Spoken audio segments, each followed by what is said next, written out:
Championship round finals of the Senior Touring Pro Doubles. And this is the 16th year the PBA has visited the greater Buffalo area, and the 4th consecutive year that they have held this tournament in this city. And Denny, already we see the strategy coming into play. Goebel and Carlson finished higher in the standings, so they could choose what lane they wanted to finish on. As Tommy Evans picks up where he left off, but on the other side, from St. Charles, he gets to Brooklyn.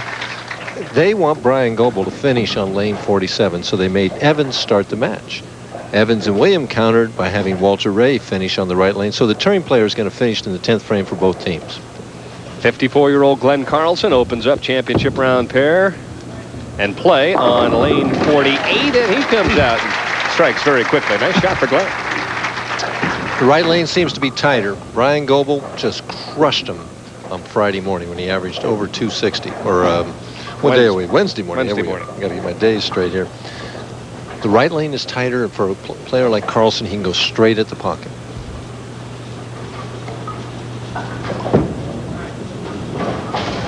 Goebel out. Perfect shot. Solid 8-pin. Oh, boy. Well, the best laid plans of mice and men. And there you see the shrug of the shoulders. We watched Bryan in practice. He had to throw 15 strikes in a row in practice. I'll tell you, he was just, I bet he didn't leave a solid 8 the whole practice session. As soon as they turned the lights on, whack. Would love to have started with a double there. 10 players for you to watch this evening on ESPN. 5 seniors and 5 touring pros. Walter Ray picking up where Guppy Troop left off. Yes, with black and gray. I like that. He says he's not a black or white person, he's a black or gray. Is that it? Maybe that helps him decide which foot to start on.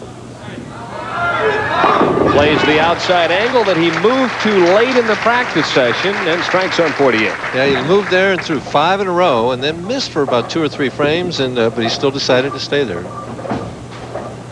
Tommy Evans, who earlier this year on ESPN threw 17 consecutive strikes. Proved that he can strike in St. Charles. A little tougher condition here, though.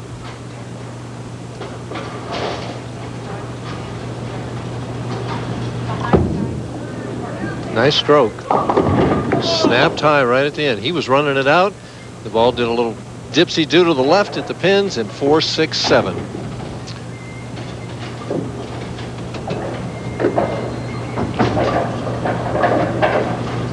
And Tommy's wife, Lynn, not too happy with the last offering, but she knows that he'll make the adjustment on the next shot. Of course, he went Brooklyn on the first frame, so he's struggling on 47. Right. Cross lane, just shooting at the 2 pins, and throws away 2 pins by not hitting the 4-pin. Mental error there. You can't do that. So now, Carlson steps up with a 7-pin lead.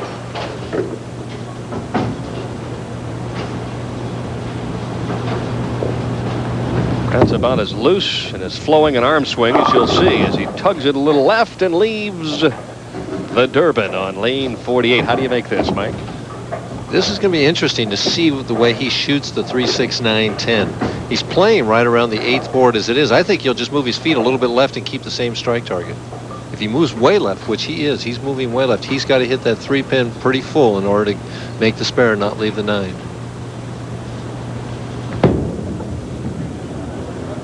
Perfect.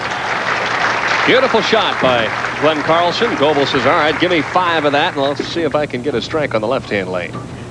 See, the interesting thing, if Evans would have just gotten 9 out, it would be a 1-pin match instead of a 3-pin match.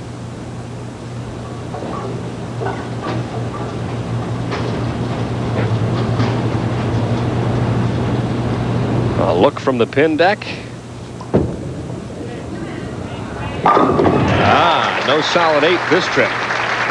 Threw it back in the same place.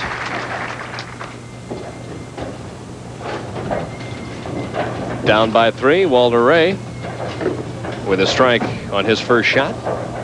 And really bowled beautifully last night in the position round. Of course, both players have to strike in order to get a double until the 10th frame.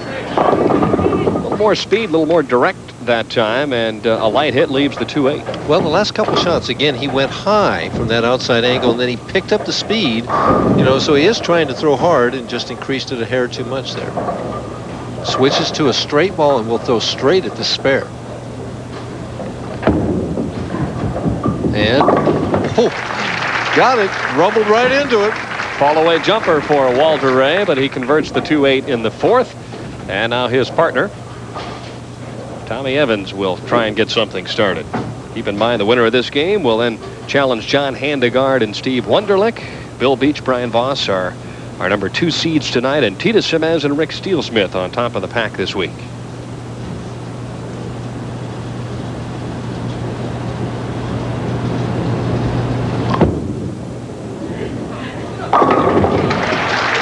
Good speed that time. It looked like the same line as the third frame, but a little firmer, and the ball held pocket. Well, it has to be an advantage, Mike, to bowl just on one lane. Oh, I think it definitely is. My partner and I, Gil Sliker, won this tournament one time, and it's much easier when I only have to bowl on one. I always said I was the best one-alley bowler on tour, so. No sense getting confused out there. Oh, my. That one was well to the right of his target, Carlson, with problems on 48. Well, the 1-2-8, he's fortunate. That's better than a washout or something like this. Glenn just lets this one slip to the right, and he has no swing area. He's aiming at about 7 or 8. That hit about 5 or 6, so it's a couple boards right. He's fortunate to get 7 and a relatively easy spare.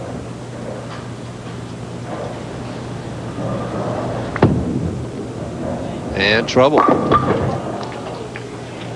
Buckled the 1 and the 2 right around the 8. So now